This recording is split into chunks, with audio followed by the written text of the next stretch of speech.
आले आले बाहेर आले. हे चेतन मागे उभा राहा लाईव्ह.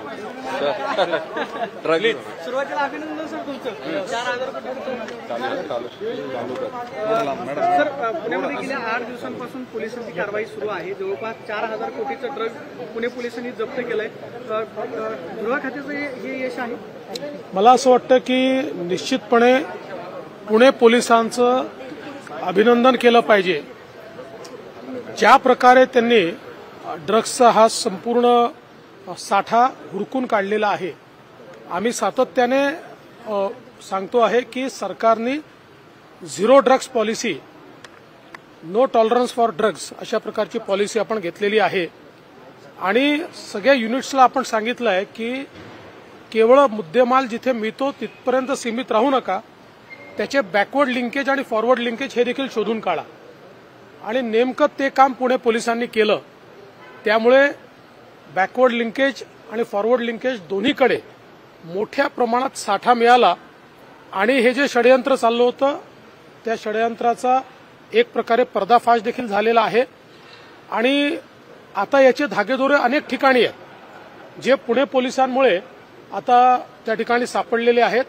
आता जो काही आपला नार्कोटिक्स कंट्रोल ब्युरो आहे देशाचा, त्याच्यासोबत देखील आम्ही त्यांना सहकार्य करू.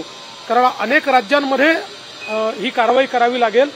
तर आपल्या पुणे पोलिसांच्या इन्फॉर्मेशनवर आता वेगवेगळ्या राज्यांमध्ये कारवाई सुरू झाली. लोकसभा निवडणुकीच्या दृष्टीनं आज ॲपचं लॉन्चिंग जे आहे तुम्ही नागपूरमध्ये अगदी काही वेळापूर्वी केलेलं आहे. कशी नेमकी सगळी तयारी सुरू आहे? जागा वाटपाचं कधीपर्यंत माहिती? जागा वाटपाच्या संदर्भात आमची एक बैठक झाली आहे, ती समाधानकारक झाली आहे. अजून एक बैठक आम्ही करू आणि मला असं वाटतं की आम्ही लवकर जागा वाटप करू शकतो. नारायण राणे आणि राहुल नार्वेकर विधानसभा अध्यक्ष त्यांचं नाव फायनल झालं का? तशी चर्चा आहेत किंवा तशी बातमी आलेली? चर्चांवर नावं फायनल होत नसतात. एक प्रोसेस असते. ती प्रोसेस ज्यावेळेस होईल त्यावेळेस कोणाकोणाची नावं फायनल झाली ते तुम्हाला निश्चितपणे सांगू. शरद पवारांना मला एकाच गोष्टीचा आनंद आहे की 40 वर्षानंतर पवार साहेब शेवटी रायगडावर गेले.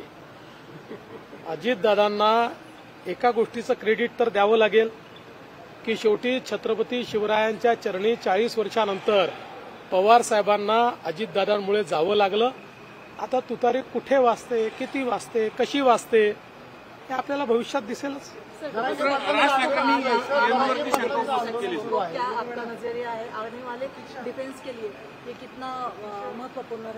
देखिए, मैं ऐसा मानता हूं कि देश का एक प्रकार से पहला डिफेंस एसएमई एक्सपो ये पुणे में हो रहा है. आज अगर हम देखें तो हमारे देश में सबसे फास्टेस्ट ग्रोइंग सेक्टर ये डिफेंस मैन्युफैक्चरिंग का है.